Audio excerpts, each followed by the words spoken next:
E nas nossas imagens já está neste momento a ver o Vítor Pinto. Vítor, muito boa tarde. A pergunta que foi colocada a Rui Borges, neste caso, não tinha a ver com estas declarações de Francesco Farioli. Achas que estava ali, de alguma forma, preso na garganta o que disse Farioli depois do Clássico? E já agora, se hoje viste um Rui Borges um pouco mais solto, um pouco mais fora da caixa na forma como respondeu nesta conferência? Olha, antes de mais, boa tarde, Mariana, a todos que estão com o Coliganal, no Jornal da Hora do Almoço, e dizer isto claramente. Isto é um Rui Borges disposto a bater de frente, é um Rui Borges que se calhar segue um pouco a linha que o Sporting está a seguir após o Clássico, no pós-Clássico, de ser um clube mais interventivo e não ter nenhum problema em olhar nos olhos qualquer dos rivais. Ainda ontem, e já vamos falar disso mais à frente, Mariana Bel, José Mourinho, que não se cansou de falar várias vezes de equipas que tiveram arbitragens favoráveis nos Açores, e por isso o Sporting sabe perfeitamente que esta reta final do campeonato vai ser a ferro e fogo, e não é questão do Sporting ser propriamente um clube que atire gasolina para a fogueira, que seja um clube que seja ele a dar o primeiro passo no sentido de inflamar os ânimos. Mas há momentos em que é muito importante marcar posição. E eu creio que o Sporting, em muitas alturas, e até nas intervenções de Rui Borges e na preparação que era feita às intervenções de Rui Borges, situação que melhorou muito no Sporting, Mariana Bel, em muitos momentos, Rui Borges fugia ao choque.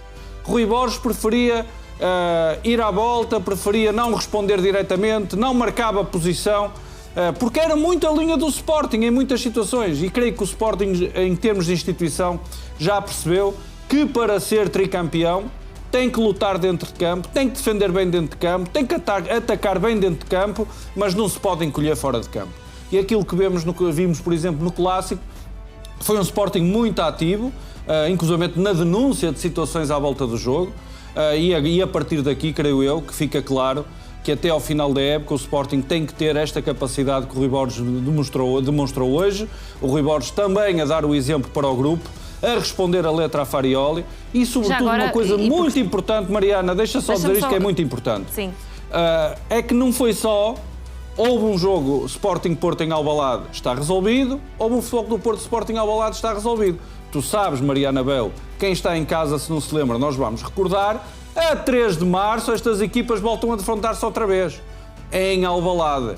Depois será para 22 de abril o jogo no Estádio do Dragão da segunda mão. Mas há mais 2 clássicos entre Futebol Porto e Sporting em perspectiva, no horizonte, importantíssimos para aceder à final da taça. Com todo o respeito por Faf e Torriense, a equipa que ganhar a meia-final entre Futebol Porto e Sporting é fortissimamente favorita. Tem um advérbio de modo agora para erguer o troféu no Jamor, portanto, é ainda mais relevante esta tomada de posição de Rui Borges, porque abre caminho para daqui a pouco tempo, quando fizermos a projeção do Sporting Futebol do Porto da primeira mão das meias finais da Taça de Portugal, o próprio Rui Borges já ter, de alguma forma, mandado um aviso a Francesco Farioli de que as coisas podem piar mais fininho a partir de agora nos duelos entre os dois clubes. Mas, Vítor, surpreendeu-te o facto de Rui Borges ter feito esta referência ao que disse Farioli sem ter sido sequer questionado sobre isso? Olha, eu aquilo que me recordo é que no Estádio do Dragão o Rui Borges falou primeiro. Eu creio que não estar a cometer nenhum erro, portanto a última palavra foi de Francesco Farioli.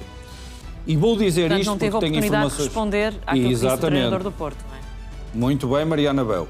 E depois há várias situações que, independentemente da experiência que o Rui Borges já tem no futebol português, mesmo na Primeira Liga, mesmo a nível de Primeira Liga, de facto, alguns dos casos que rodearam o balneário do Sporting, por exemplo, no Estádio do Dragão, na passada segunda-feira, também tocaram Rui Borges.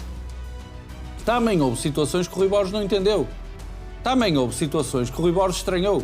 Ainda que já tenha sido treinador da Primeira Liga, já tenha visitado o Estádio do Dragão como visitante, se calhar saltaram à vista situações que também tocaram o treinador. E no meio disto tudo, se calhar também algumas críticas que foram tecidas a Rui Borges, por exemplo, até aqui no NAU, Mariana Bel, ouvimos críticas que o Sporting eventualmente teria que ter tido mais capacidade, ir para cima do Porto, pegar mais no jogo, quase que e olhámos para o banco e pensámos com quem é que Rui Borges iria pegar no jogo, que armas é que Rui Borges tinha para mudar a partida, que trunfos é que tinha no baralho, que dinamite é que Rui Borges não colocou no relevado do Estado do Dragão. Se calhar, Mariana Bel, aquilo que se diz é que o Trincão ter jogado à esquerda, eu já meti com Pedro Sousa sobre isso, porque já houve um conhecido analista técnico da nossa praça que até elogiou a presença do Trincão à esquerda, mas a questão não foi o Trincão tanto à esquerda. A questão foi que, de facto, o Pedro Gonçalves não fez um grande jogo. Mas a lógica de Rui Borges, por isso é que Rui Borges faz a substituição muito tarde, eu sei que tu reparaste, Mariana Bel, que estás sempre atenta a estes detalhes todos, faz uma substituição muito tarde quando tira o Pote, porque acreditou que a qualidade individual do Pote, a experiência do Pote e a vontade que o Pote tinha poderiam pesar mais do que as dificuldades que ele estava a sentir no jogo. E que o Pote poderia, num rasgo, ser decisivo num clássico que estava, apesar de tudo, muito equilibrado. Isto, claro, que soma-se também aos trunfos que estão no banco, não serem propriamente trunfos arrasadores. Luís Guilherme entrou bem. Se calhar olhamos hoje para o jogo e pensa-se que com Luís Guilherme no 11 e Trincão ao meio o Sporting podia ter rendido mais, mas foram críticas que Rui Borges seguramente registou. Ainda por cima, levar com Francesco Farioli a dizer que o Sporting foi uma equipa defensiva, ok, o Futebol Clube do Porto tentou em alguns momentos ter mais supremacia no jogo, mas eu não vi, sinceramente, não há comparação possível. E vou dizer isto com todo o respeito. À postura que o Benfica teve da primeira vez que visitou o Estado do Dragão para o campeonato. José Mourinho foi muito claro. O Benfica só queria sair vivo desse jogo e praticamente renunciou a atacar e não teve uma única oportunidade no Estado do Dragão. A postura do Sporting não teve nada a ver com isso. Portanto, inclusivamente, o Sporting, quando precisou efetivamente de ir para cima, quando se viu em desvantagem, o Sporting esteve por cima do Futebol Clube do Porto. Por isso é que algumas das críticas surgiram, porque algumas dos analistas sentiram que o Sporting teria tido condições para ter mais posse de bola ou de estar mais em cima do Futebol do Porto noutros momentos. Agora, defensivo não, creio que Francesco Farioli nesse aspecto, tudo que são questões defensivas, Mariana Bel, temos de ter todo o respeito, porque o grande mestre do campeonato chama-se efetivamente Francesco Farioli. Lidera a melhor defesa do campeonato, o Futebol do Porto é uma equipa de registro claramente, como é que se dizia antigamente no futebol português, Mariana? Eu sei que te lembras. É a equipa construída de trás para a frente. Portanto, o Futebol do Porto é muito forte e muito sólido defensivamente, é muito organizado nos momentos em que não tem posse de bola, começou a temporada a esmagar e a sufocar os adversários com a sua pressão, não é propriamente uma equipa de ataque continuado, de carrossel ofensivo, de vertigem pelos corredores, de desmarcações permanentes na área. Olha, Mariana Bel, parece que estou a descrever o Sporting de Rui Borges. Exatamente, o registro do Sporting, sim, é mais ofensivo, por isso é que é de longe o melhor ataque do campeonato, mas no Estado do Dragão que vimos foi um jogo intenso, competitivo, disputado, equilibrado, pressão contra pressão e Vítor, e muito poucas oportunidades de parte a parte. E mesmo o Futebol do Porto também... para marcar, Mariana, foi com 5 remates e 4 foram bloqueados, mas força. E ainda vamos falar também desse jogo, mas sobre um outro prisma, porque também Rui Borges foi questionado sobre os acontecimentos polémicos no Dragão. O treinador diz que não se pode relativizar o que aconteceu e que algumas coisas que se passaram foram de século passado. Sim, enquanto treinador, boa, aquilo que eu tenho dito, acho que nós e vocês também têm esse papel desse lado, não é? Porque faz parte da comunicação externa também. Devemos valorizar muito mais os jogadores, as equipas, o nosso jogo, o nosso futebol, independentemente de não ter sido um grande jogo naquilo que era a parte de golos, talvez, porque o jogo tem muitas nuances. Deve-se valorizar muito mais isso. Agora, também concordo que não se deve relativizar aquilo que se passou ou algumas coisas que se passaram, porque estamos num século... parece que estávamos a voltar ao século passado e não é? Quer dizer, estamos em 2026, acho que não se deve relativizar isso. Agora, não vou entrar nessa luta, muito mais focado naquilo que é tentar valorizar o futebol em si, o jogo, os jogadores de uma equipa e de outra, não só do Sporting, porque estão grandes jogadores dentro do campo e, acima de tudo, temos que valorizar quem o pratica e quem faz por ser um desporto tão espetacular como é.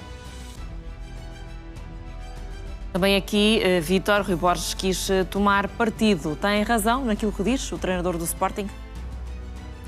Tem razão em não deixar de comentar e tem razão porque há coisas que, mesmo não podendo ser associadas diretamente ao Futebol do Porto, porque temos que relativizar aquilo que diz respeito aos clubes e à organização do jogo, situações como a dos apanha-bolas, independentemente do Futebol do Porto querer demonstrar que das 13 vezes que a bola saiu, que nunca faltou uma bola para o jogo ser retomado, o facto é que existiram imagens claras de uma atitude antidesportiva. A situação relativa às 3 toalhas do Rui Silva, nem o Futebol do Porto a desmente. Portanto, já há muitas pessoas na horta do Futebol do Porto que tentam referir-se a isso e vir com imagens que se vê toalha na baliza, mas já houve também imagens que demonstram o Sporting a ter que ir lá repor a toalha do Rui Silva. E depois situações, Mariana Bel, porque algumas são só do ponto de vista organizativo, a porta por onde se entra, se é assim ou não, os tais beijinhos de Frederico Barandas, insultos do Futebol do Porto a adeptos do Futebol do Porto ao presidente do Sporting, a questão da entrada dos adeptos do Sporting, se têm lonas, se têm um zumbido nas colunas de som ou não. Isto são questões que passam ao lado da equipa. Mas, por exemplo, festivais pirotécnicos 2 vezes de madrugada já são situações que perturbam o descanso. Isso não pode ser imputado diretamente ao Futebol do Porto.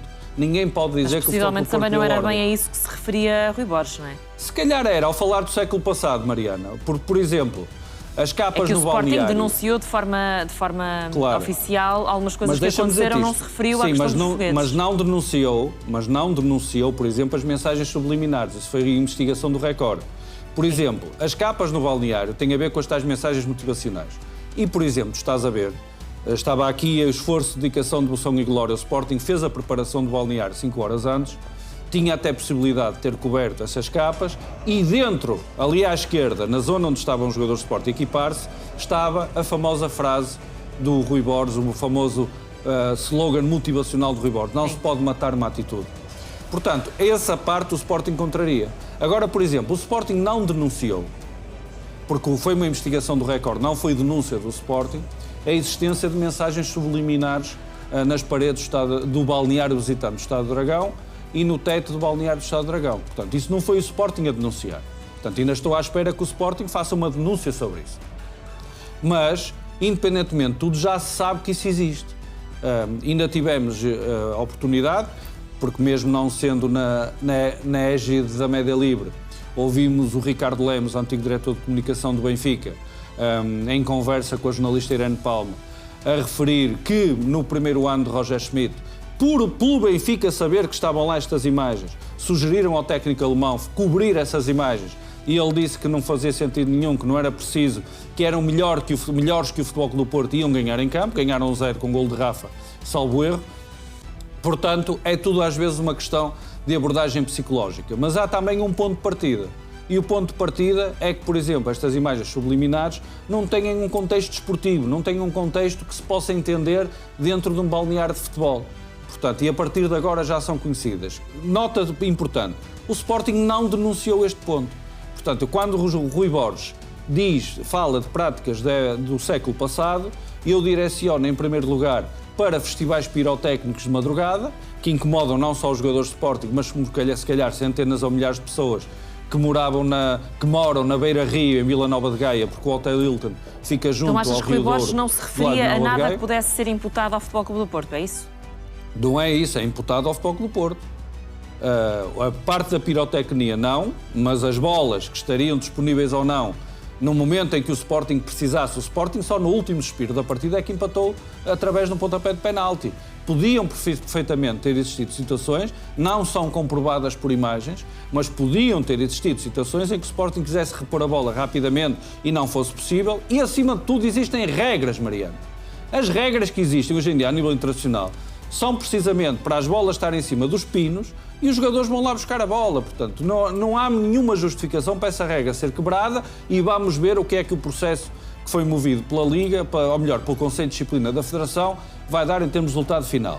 Agora, mais grave ainda, as toalhas do Rui Silva. Quer dizer, estar a tirar as toalhas do guarda-redes visitante num jogo e numa altura de chuva. Quer dizer, e aqui não é como a final da Cana. Acho eu que não havia nenhuma suspeita de magia negra. Ainda não foi levantada essa questão. Os marroquinos queixaram-se que os senegaleses tinham também a toalha, estaria envolvida também em práticas de magia negra. Eu acho que não é aqui que estamos a falar, hein? Ainda não há aqui nenhuma bruxa. Ninguém foi enterrar um sapo à baliza de ninguém. Ninguém fez um montinho de sal. Ninguém fez um fio de azeite. Eu não estou a falar de nenhuma situação que eu tenha tido conhecimento no futebol, ou em balneários, ou em túneis, em estádios, Mariana. Atenção, qualquer referência que eu tenha feito agora a práticas de energias ocultas ou de poderes ocultos são mera coincidência se estiverem em contacto com alguma realidade. Eu juro que nunca ouvi falar de nada disto no futebol. Nadinha! Montinhos de sal, fios de azeite, sapos enterrados, rezas em determinados sítios, nada. Mas neste caso isso ainda não foi levantada essa questão. Portanto, aquilo que se espera nos próximos clássicos é que também haja mais atenção. Em primeiro lugar, que possam existir alguma atitude dissuasora destes aspectos, porque a questão aqui é que, independentemente do clube que está a ser visado pelas críticas, neste caso é o Futebol Clube do Porto, esta situação tem pontos de contacto com a das imagens do balneário do árbitro. É que não existia precedente, nem existia um regulamento específico, pelo menos que seja claramente punitivo e dissuasor. Na questão, como nós revelamos aqui, Mariana Bel, na questão dos apanha-bolas e das bolas estarem disponíveis, a multa mínima é de 510 euros, que eu saiba, o Futebol Clube do Porto não é reincidente nesse aspecto, ainda que pudesse ser relatado pelos delegados, que eu não tenho informação nesse sentido, dado que a multa não veio imediatamente nos processos sumários, que são as primeiras multas, vai ser analisado em sede de processo posterior, mas pelo regulamento vigente seria uma multa mínima de 510 euros, isso não dissuade ninguém. Portanto, Rui Borges quis marcar a posição e creio que mesmo antes dos jogos entre Sporting e Futebol do Porto e depois Futebol do Porto e Sporting, este assunto vai ser novamente falado, vai estar em foco e creio que essa atenção pública também será importante para que o jogo se concentre naquilo que se passa entre os 105 metros de comprimento e 68 de largura, que é dentro das 4 linhas. E é que gostamos do futebol, Mariana. Vamos agora, Vítor, falar do Benfica também. Nesta edição da Liga Now, o Benfica voltou a recorrer às redes sociais para reclamar 2 penaltis por assinalar no jogo dos Açores. Tal como tinha acontecido na última jornada, depois de José Mourinho falar nos lances, o Clube da Luz fez uma publicação, desta vez com recurso a vídeos filmados junto à baliza do Santa Clara. Escreve o Benfica, e vou passar a citar, o critério mantém-se, 2 penaltis por marcar a favor do Benfica. Em vídeo surgem os lances da primeira parte com Leandro Barreiro e Gianluca Prestiani. No segundo caso, o Benfica até filma um momento em que o extremo argentino fica sem a chuteira na sequência do contacto com o defesa do Santa Clara. António Nobre nada assinala e não houve intervenção por parte do vídeo-árbitro. Começando, Vítor, por este ponto, porque há muito a falar naturalmente nestas críticas do Benfica. O Benfica tem razão nestes 2 lances? Mariana Bel, e deixa-me dizer-te que no Liga Now desta tarde, no sempre muito animado, muito concorrido, muito assistido Liga Now desta tarde, esperamos mais um recorde de audiências, vamos escalpelizar uma série de lances e uma série de situações relativas a este jogo. Para início de conversa, vou só dizer isto. A coisa mais estranha que existe no futebol português, e as pessoas gostam muito de bater no José Mourinho e de criticar o Benfica porque tomou ontem posição oficial em relação a mais queixas de penaltis. Mas no futebol português há uma coisa que eu me habituei ao longo dos anos a avaliar. Tu tens, como diria o nosso diretor técnico nacional de arbitragem, que agora está muito silencioso, até sentimos a falta das suas intervenções, sinceramente. Eu sinto mesmo esse vazio, era mesmo extremamente pedagógico e produtivo ouvir as suas explicações sobre os lances, até porque davam margem para discordarmos frontalmente. Aquilo que é assim ele fala na linha fronteiriça e na zona cinzenta.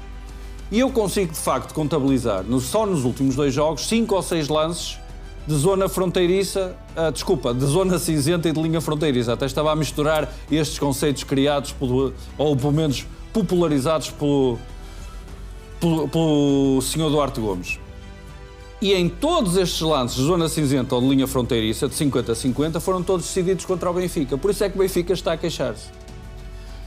A mim não me interessa aquilo que aconteceu há 1 mês, há 2 meses, há 3 meses. Nós estamos a analisar o momento do campeonato, o momento do Benfica, o momento da arbitragem, o momento da avaliação dos lances.